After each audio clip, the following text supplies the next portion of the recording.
Hoje aqui, realizando mais um sonho aqui no Dia das Mães, a 27ª edição do Dia das Mães.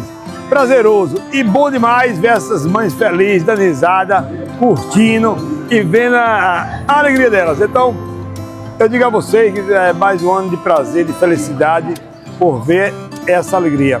Com esse show maravilhoso que é de mulher que está fazendo. Vem Vanoli daqui a pouco e depois Enzo, um menino aí, filho do Conde, que está fazendo sucesso também. E vai fazer muito mais, viu? A gente dando oportunidade para essas pessoas desenvolver seu talento na nossa terra.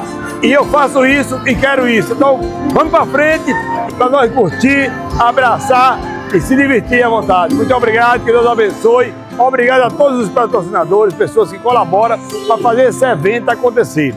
Eu sozinho não consigo, mas junto com todos vocês, nós conseguimos e vamos fazer mais. Obrigado.